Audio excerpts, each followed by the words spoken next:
Crew Call is back. We're right there in the middle of the NBA Finals, but before we get to that, we want to catch up with everyone. Leo, how's the red licorice?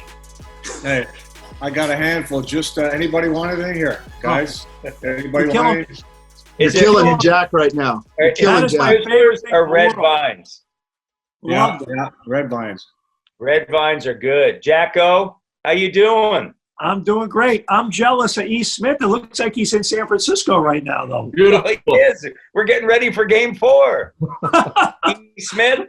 Oh, it's beautiful here. You know, I'm social distancing. I took my private jet down here, getting set for Game 4. We're all good to go. I guess maybe I borrowed Drake's plane there, Matty. You with your OVO hat, and, you know, living large right now. Right. Jonesy? All good. Just waiting for better times ahead. And, you know, it's like I said, right now we're trying to win a game. Everybody's got to roll. Do your part. Sherm? I'm good, fellas. I think my background might be outer spacely soon, but right now we're just going to keep it right here where it is. All right. Everybody get their workout in already today? No. Yeah. Sherm? I did. Sherm? I will. I know Every you day. will. You are dedicated. You're more of an afternoon workout. Dedicated there every day. E. Smith, how's homeschooling going? Next question. Hey, Matt, What's wrong? You're not learning anymore? Yeah, that's why I think I need to go back to school more than teacher was anything else. arrested. Teacher was arrested for drinking last night. Hey, can we do these crew calls every day for about 8 hours? Because then that just keeps me away from having to get involved in any of that. You guys, I mean, there's so many different things that keep us kind of light on our, keep us light, laughing. And one of them, Jonesy, I got a buddy of mine sent a thing. Can you imagine, the next generation of kids that have all been homeschooled, they've been hanging out with parents that have been having fun. Some of them will know more about wine and beer and food than they will about the curriculum. That's a good education right there. It's not a bad thing, Leo. Not a bad thing. How good is Google when you just don't know what the heck your kids are being taught in school? Who goes to the library? Oh, my goodness. Like, Dad, a library? Just ask Google. Ask Google. Well, Hey, I got a problem here. Hold on. Come here. well, Leo, who do you got? We got Summer. She's Summer's being a little crazy right here. Oh, That's all right. That's all right. Oh, my goodness. Look, we always say this, and we try to have fun, bring some light sort of energy to this. But we do thank everybody out there, and thank you everyone for doing their part. And we hope you're having fun along with us, rewatching all of these magical moments, because that's what exactly they are. And I can't tell you how many times I've seen all the different games, and you're watching them at night. You turn on the TV, there they are once again in the morning. And so much fun. And you go back, hey, Raptors made an impression in game number 3. But Kawhi said, let's go get them both. And that's exactly what the Raptors did, Sherm. They went out there, they got them both. And you think about, once again, we talked about defense in game 3. I mean, defense in game 4. When does Golden State get held to 92 points? So that's exactly what happened. Yeah, no question. And, Kawhi made that statement, after game 2 in Toronto, saying that, hey, let's go get both. And how about answering the call, averaging 33 points and 9 rebounds during the 2 games? Talk about putting your money where your mouth is. I thought Kawhi did a great job. And, when you think about trying to go out there and trying to win 2 games in the finals on Golden State's home court in Oakland, it's a tough bill. But the Raptors won 7 of the 8 quarters that they played over those 2 games in Oakland. So there's no question about who was the better team over those 2 games. The Raptors showed that they were the dominant team. The only quarter they lost was the first quarter of game 4. So the mission was accomplished. They knew what they wanted to do. Their leader set out the task, and they all followed suit, Jack. You mentioned Kawhi Leonard, talk about getting the 2 games there. I mean, his performance, obviously, in Game 4, as you touched on, and Game 3, but particularly Game 4, he was absolutely brilliant. And I look at Serge Ibaka in Game 4. It was probably his best overall performance, like in terms of impacting and scoring, rebounding. He had a great game in terms of blocking shots in Game 3, but did it again in Game 4. And, we look at Serge Ibaka now, this season, and in my opinion, he's having the best year of his career this year. I think a lot of that momentum developed during the playoffs last year. And you look at a performance that was really necessary and big in Game 4. It kind of just goes to show, and I mentioned this on one of our previous shows, when the Raptors acquired Serge Ibaka, Rex Kalamian, who at the time was a Raptor assistant, now with the Clippers, mentioned that he gets better late in games. He gets better as things go on. And once again, we see this trend with Serge. And last but not least, Sherm, you mentioned the Raptors defense, and Matt, you did as well. Leo, to me, you play a team like Golden State, and you hold them below 30% from three-point range. And that's a big part of their offense. Clay's back playing, and then you have Steph. But to hold them collectively below 30% from 3 on the road is huge. Well, think about this, Jack. As a coach, you've heard this plenty of times. You want to hurt a good offensive team, a good transition team, then play better offense against them, attack them, force them in a lot of tough situations. And, hey, Clay had 28. Steph had 27. Draymond had a good game. But what the Raptors did have a better offensive game. They put pressure on these guys. So, your big guys, they got some numbers. But as a team, you only had 92. So your offense, as good as your defense was, your offense was putting all kinds of pressure on the Golden State Warriors. And, I said this after Game 1, that, Golden State has these crazy runs, right? That you can just see teams are completely demoralized when these runs happen. And they just haven't been able to do that against the Raptors in any game. And you could just see, it's almost like, as opposed to other teams going, oh, man. Now you can see the Warriors going, oh, dude, it's not working. And you got to give the Raptors a lot of credit for their toughness to be able to play that way. Eric, we saw the return of Klay Thompson, in this game. And he came back. He put up strong numbers, as we know. But yet it just, you started to get that sense, right, that this was the Raptors' time, that no matter who was going to come back, that the Raptors were going to really stand up to any blow that the Warriors delivered. I think back, Matty, to round 2 when we were talking about the bench for the 76ers being a storyline and being better than the Raptors, at least in the initial 3-4 ball games of that series. And then you fast forward now to the finals and skip over that win over Milwaukee, when I think obviously the bench was a major factor too, especially Freddie VanVleet.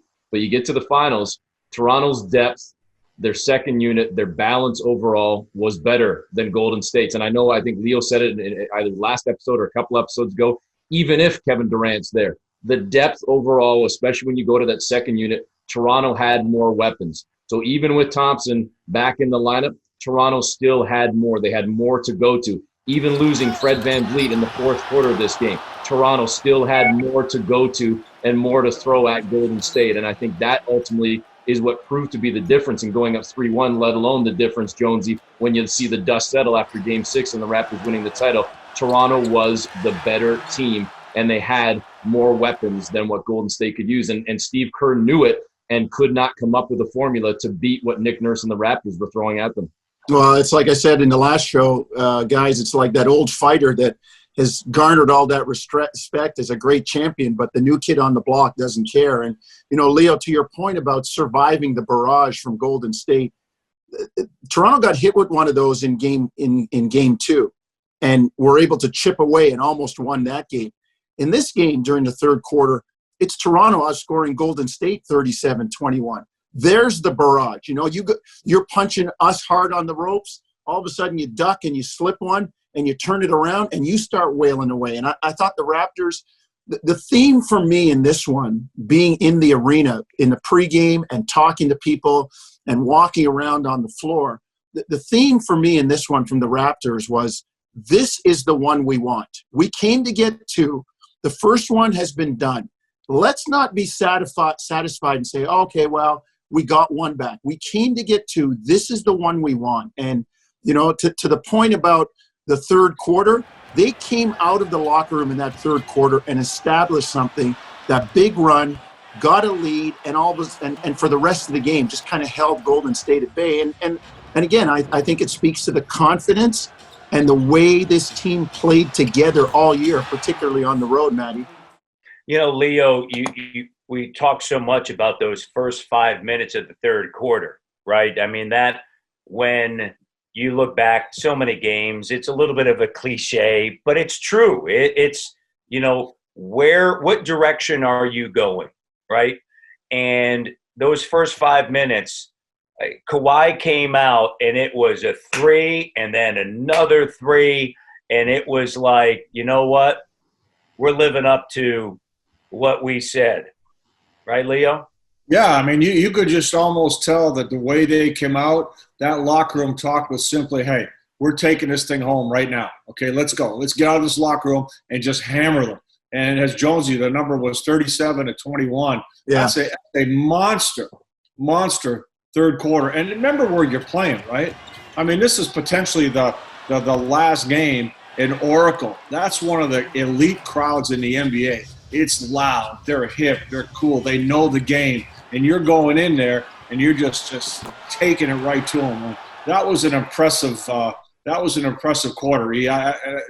goes down with one of the better ones in the postseason.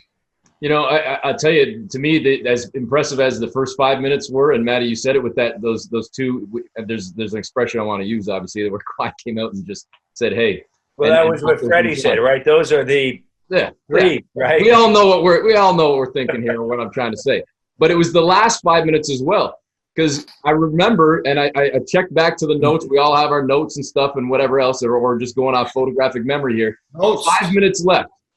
Yeah, exactly. Leo, you do know who still plays, right? I know that. NOTES, notes. Use it in a sentence, please. 5 minutes left in the third quarter. The Raptors were still trailing. It was a dogfight back and forth. Golden State was going punch for punch. As much as the Raptors had made their run and got themselves back into the game, Golden State still had the lead up two with 5 minutes to go. 18-8 run to close the quarter for the Raptors. They shut it down and took the lead into the fourth quarter. That, to me, as much as the first five, it was the last 4 or 5 as well, where Toronto took that momentum, carried it through, and never looked back in the final frame, Jacko. Yeah, momentum is a huge thing. And, what I say it a lot, how you close quarters is so important because it's a game of momentum. And at the same time, coaches a lot of times like to use that last minute and a half to maybe rest their best player so that now you have that long quarter break and then you start the fourth quarter. And when you do that, you'd like to have a little bit of cushion when that happens. And to me, I think that gave the Raptors the ability to now say, okay, how do we really want to play this fourth quarter? It gave Nick Nurse a multitude of options in terms of his approach and how to close this game. And I think a big part of it was, in fact, exactly what you said, the fact that they came not only to start the quarter, but to finish the quarter. It was thorough. It was complete. And I agree with you, Leo. It was probably as good, if not the best quarter we saw in the entire finals from the Raptors. There's junctures in a game where people tend to not focus on it. Sometimes you look at the ending of a game and think that determines a game.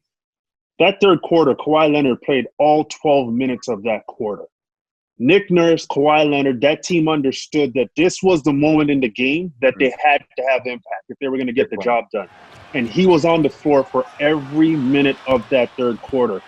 And 17 of his 36 points came in that third quarter. So we saw Kawhi go into that booth, put the Superman cape on, and get the job done for his team, and ultimately kept them in the game. And the question was, going into the fourth quarter, does Nick Nurse start him and try to continue that flow in the fourth quarter, or give him a blow and then see if he can run out the rest of the fourth quarter? Ultimately, he started on the bench and ended up finishing the game and doing a great job. But it's important to note that it's not always the fourth quarter that determines a game. Sometimes it's what you do earlier in the game.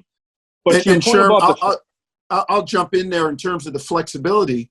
Nick Nurse not stilted in the rotation. Oh, this is the time to rest my star. I mean, hey, sometimes you coach by feel, and the game plan has to change or go out the window. This guy's got it going.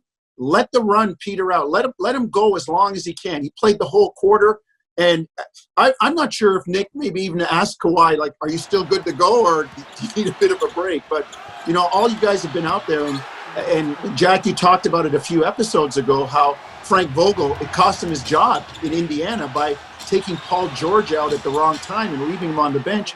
Well, here's Nick Nurse saying, hey, man, my guy's rolling. All you guys stand back and get out of the way. And I think that's great flexibility on the coach's standpoint. And you know what Nick does? You know, he'll are you good? Are you good to go? You good? And he also has Alex McKechnie right there. So, you know, Alex, especially with Kawhi, you know, I'm sure Nick would look at him and Alex go, you know, and if it's a no-go, he'll say it's a no-go. But Nick feels the game, and that's the one thing I think we all appreciate about him. He feels the game. He sees the game in real time, and he's not one of these guys going to do everything like everybody else does. You know, Leo, where were they playing that game? Game number 4? The Oakland Arena. No. Go ahead. Say it again. It's one of the few I actually know. Oracle. Unbelievable. They were closing. We have a little game, you know, Charles Barkley, they go, who we play for, and it's a lot of fun, brings up laughs. We have a game where we play with Leo because every arena that we go into except for Oracle and Madison Square Garden, he goes, what's the name of this place? What's the name of this place? And so it's just like Oakland Arena, Milwaukee Arena, Chicago Arena. But, Matty, am I wrong if I say we're in the Milwaukee Arena? You're never wrong. Oakland, am I wrong? Right. No. Yes, you're wrong. And they keep changing the names. Wait a minute. I'm not paid. I'm not paid to promote all these arena names. I'm not getting any extra cash for that. So you guys want to be slugs and promote those guys? Go ahead. Here's the second question. And he's been in the league since 1995. Where's the media room? It's in the arena. A tough question. And you know what? I will say this. There's been a lot of new buildings. And they keep changing where these media rooms are, even old buildings. So that's a fair one. But, you know, the Raptors go in there, game 4, they make a statement. And when I think back to that, and we've talked so much, and understandably and rightfully so, about the fan base, but that game ends and thousands of Raptor fans all converge right behind the bench area. And the people that were working at Oracle, it was like, whoa, we because, you know, they think they have the best fans, right? They were like, whoa, these people, this is something special. And all of a sudden, oh, Canada. And Matty, it was unbelievable. Those people from Oakland, I give them credit, the security people. At that point, anyway, they let the Raptor fans have their moment. I don't know if they had a choice, but they let the Raptor fans have their moment there with, you know, celebrating and you know, 3-1 comebacks don't happen that often. And I think the Toronto fans could smell the finish line. And you know what? If you go even into the later in the end of the series, I was shocked at how many Canadians were in the building. I was absolutely shocked. And that was, I mean, we see it all year long, how well the Raptor fans travel. But even when you're in the NBA Finals, how did they even get all those tickets? I mean, think about how do you get all those tickets when you know, it's hard enough to get when you're in Oakland and San Francisco. Yeah, no, it was, to me, you look at, I mention this all the time when you talk to fans around the league and people around the league. The Raptors are like Kentucky basketball. Yes. They're like Alabama football. I mean, like, you know, Manchester United. I mean, their fan base is crazy. After that game, Dennis Scott, who we all know works with the NBA TV and Turner, he came up to me, he says, man, this is like the Final Four. This is like, you know, you go to a Final Four and you look at the fan base from one of the schools and they're all together going absolutely ballistic. It's a remarkable statement about the passion and the love that the Raptor fans have, and it's a national brand, as we all know, an international brand, to say the least. And I think it really opened the eyes of a lot of people in the NBA community just how special a market and just how great a job, a situation this is. This is one of those moments where, as a Canadian, you're out there, you're in Oakland, and you're in a great fan base arena at Oracle. They do an amazing job supporting the Golden State Warriors. And the amount of energy that cluster of Raptor fans brought to that building, and to see them all congregated in that one section behind the bench. I actually walked over there and I took video of them singing "Oh Canada." And I still have it. It was an amazing moment. And when you're in a hostile environment, you just feel secure and you feel safe. I kind of got that feeling from the fans that it's going to be okay. We're here. We're supporting the team. But it's the beauty of, and then again, when I heard the fans singing "Oh Canada" in Game 1 of the finals at Scotiabank Arena, it gave me chills. To be in Oakland, in Oracle, and to see those fans loud and proud and strong singing the national anthem, and anybody else in that arena just had to take it. Mm-hmm. Don't care how they felt, they had to take it. To me, was a very, very feel-good moment. Sherm, I'll say two things. I was doing sidelines for that game, and I was on the baseline in the second row. I mean, incredible seats to watch that game before I was, on the floor doing the interviews and whatnot. And to your point, the amount of Raptor fans that were cheering, and you could see the look on the Oakland fans' faces and the Warriors' faces. They knew that they had to take it, to your point. And they knew that, and I give them credit as well, that they were taking it. I didn't see any fights breaking out in the stands. I'm looking over at Jacko here on the screen. We're both Buffalo Bills fans. You cheer for the opposition in Buffalo, you're going down, literally. You're going down hard. The amount of fights I've seen in the stands over the years, going to games in Orchard Park and watching Bills games. So I give Oakland credit, and the Warriors fans credit, that they took it. And for the most part, they were respectful. Were there incidents that we maybe aren't aware about? Possibly. But also then to Raptor fans' credit, you think about how they travel. We don't really ever see too many incidents. You think about Detroit, where it turns into a home game for the Raptors in the Motor City.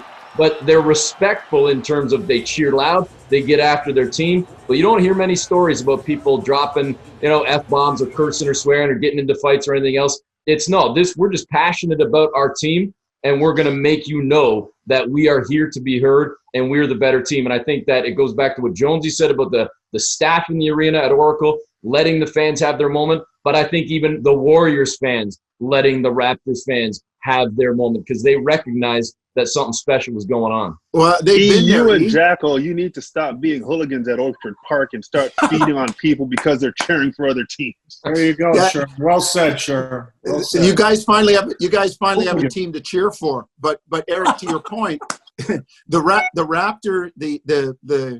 Warriors fans know what that feels like, right? Yep. They know what it's like. They've won championships. They've been on the road. They probably didn't travel as well as the Raptor fans. So it's almost as if they said, yeah, okay, we've had our turn. Let's give them their turn.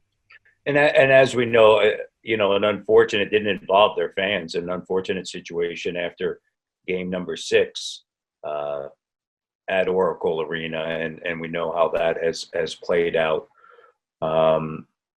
But, you think about 3-1, Jack, the Toronto Raptors being up, and now you're headed home.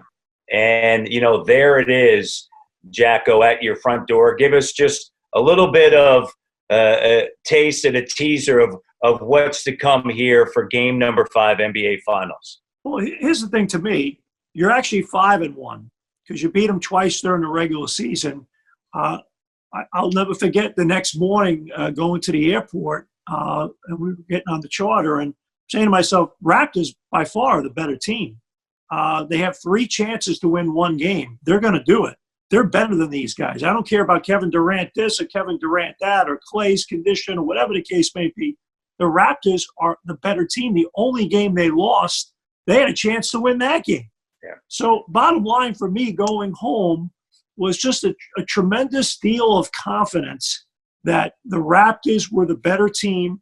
They had the formula. They knew what worked, and they were going to see it through. the conversation now is it turns to Kevin Durant, and we'll have time, obviously, to get to that. But the Raptors return home. It's Game 5 back at Scotiabank Arena. We look forward to it next time. Jonesy, send us off with a thank you to everyone that is out there. Well, thanks to the front. He froze. He froze in that moment. He was just overwhelmed. He was overwhelmed. There you go. You're back now. Go ahead, Jonesy. You froze for a second. That's me, frozen. Well, look, just thank. And again, it happened.